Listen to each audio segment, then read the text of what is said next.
Hello guys! Sa video na ito, sasagutin ko ang isa sa katanungan na malimit ko nababasa sa ating comment section tungkol sa anong kulay ba ang ginamit ko sa video ito. Ching! Tapos, ipapakita ko rin kung paano ko siya ginagawa kung sakaling hindi ko siya pwedeng ipatimpla sa mga pinturahan. O kung may available akong materials dito na labis para mas makatipid ako sa materials. Dahil medyo mahal din siya pag binili sa mga paint center. Plastic cup ang ginagamit kong timplahan. Ganito. Ayan.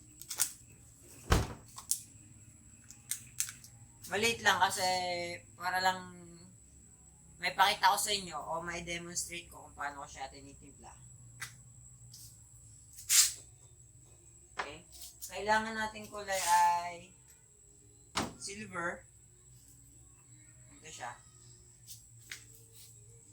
Diba? Tapos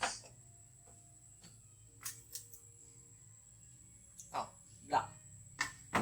Ang gagamitin kong silver para sa kulay na ito ay coarse metallic. Meron kasing silver na fine coarse o yung hindi masyadong pansin yung sparkle niya o yung kintab. Dahil meron siyang mga particles. Pag ganitong coarse, kumbaga halatang-halata mong silver siya. Pag fine, para siyang aluminum, malapit siya doon ang kulay niya. Kumbaga plain na plain siya, hindi siya masyadong nag-sparkle pag nasisinaga ng araw. Tapos sa black naman, ang gagamitin ko ay jet black. Dahil yung isang black ay flat black. Kumbaga hindi ko mapapalabas na maganda yung kulay na gusto ko. Dahil demonstration lang ito, sample, konti lang gagamitin kong kulay. Color ko dito ay black. Konti lang titimplahin ko. Papakita ko lang sa inyo na yun nga ang kulay na mapapalabas ko. Okay, konting black. Tapos, silver. Ngayon, yung dami ng silver ay depende sa kung gaano ka-light o gaano, paano ko ba sasabihin ko? Yung lightness o yung paglayo niya sa dark. Kasi pag pinagsama natin ito, magmumukha siyang gray. Yan. Bibigyan ko kayo ng sample. Yan, medyo malayo pa siya. Oops. Dadagdagan ko pa siya ng konting silver.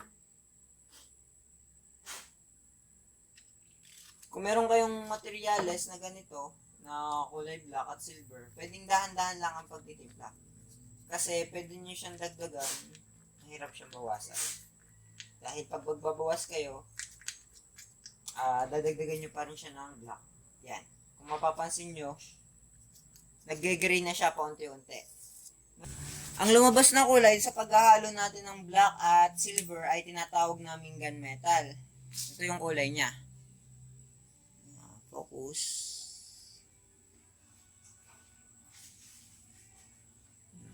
Yan. Ito yung kulay na ginamit ko dun sa video na tutorial na pagpipintura ko ng specialize. Ngayon, kung di pa kayo masaya dito o may iba pa kayong hinahanap na kulay, pwede nyo siyang dagdagan ng silver. Ganito yung iba't ibang kulay niya. Focus mo dito na. Focus mo dito. Yan. Ngayon, may iba't ibang gunmetal pa rin. May iba't ibang shades pa rin siya. Depende sa dami ng silver na ilalagay ninyo. Yan. Bigyan lang ako mga 6. Depende kasi yan kung gaano talaga kadami yung silver na ilalagay nyo. Kasi syempre, iba-iba pa rin naman yung gusto ng mga customer. Pinapipili ko sila. Yung mga customer na gusto medyo dark, may customer naman na gusto light lang yung pagka-gunmetal nila. So, natin itong konti. Yan. Yan. Focus mo. Yan. Kung mapapansin nyo, medyo Nag-light siya. Ngayon, damihan naman natin.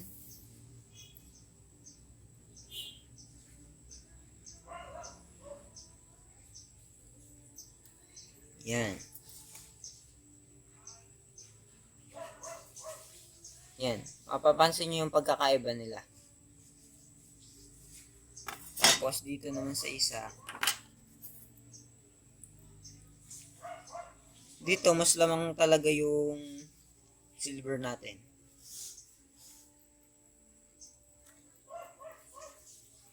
Yan. Yan ngayon, mapapansin nyo, iba-iba na yung kanyang hue o lightness o kung anong gusto nyong term na itawag doon. Yan. Itong gitnang to, ito yung ginamit natin para sa tutorial dun sa pagre-repaint ko ng specialized na bike. So, dagdagan ko ng konti ito.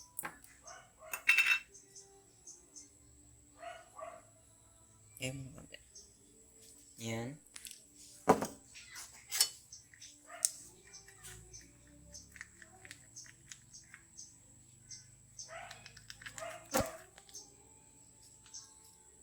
Yan.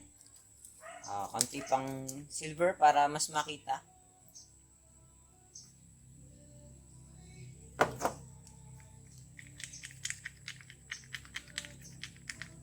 Yan. Mas pansin na natin yung pagka-gunmetal niya.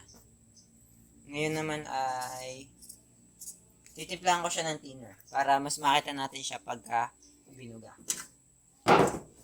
Yan ay dadagdagan ko siya ng konting thinner. Hindi ko na siya lalagyan ng catalyst. Ito kasing gamit kong pintura ay urethane paint. Pag ginagamit ko siya sa mga bike, kailangan ko siyang lagyan ng catalyst para mas tumigas yung pintura natin. Pero dahil for demonstration lang to, hindi ko nagagamitin ng catalyst kasi sayang. Materialis din yun.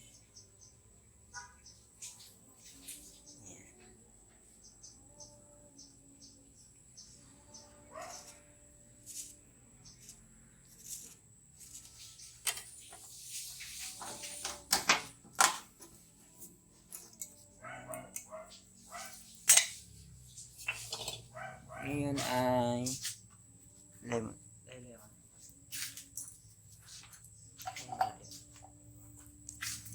Hindi naman din. Pati natin. Yan.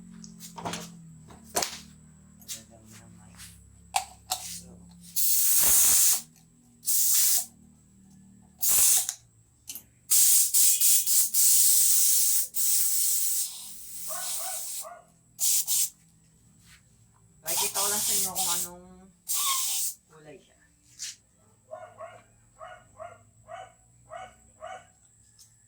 Ngayon ay ibubuga ko na siya. Pasensya nyo na kung wala ako ngayong respirator dahil saglit lang naman to. Pakikita ko lang yung kulay na ginawa natin.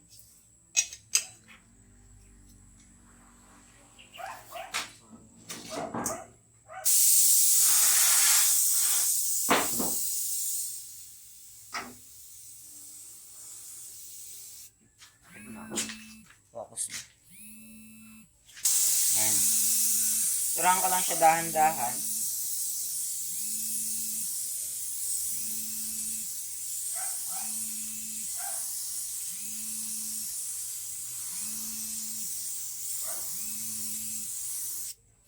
Yan. Diba? Ito na yung kulay na ginamit ko sa bike. Ang kulay na ito ay, ulitin ko lang, ay gunmetal. Pwede kayo magpatimpla sa mga paint center o pwede rin kayong magtimpla kung meron naman kayong mga excess na materials. Kung pintor kayo. So, yun lang. Sana nasagot ko yung malimit na katanungan ninyo o yung paulit-ulit na tinatanong nyo dahil paulit-ulit ko rin siya sinasagot. Tapos, sana may natutunan kayong konti. Kahit pa paano. Tapos huwag nyo ko din kalimutang mag-like ang video ito at yung iba pang video. Panoorin nyo sila. Tapos mag-subscribe. Mag-comment. Tapos kung may mga katanungan kayo, comment nyo lang sa baba. Gagawa tayo ng isang episode kung saan magiging question and answer portion siya. Sasagutin ko lahat ng katanungan nyo doon. So, hanggang dito na lang. GodSpees.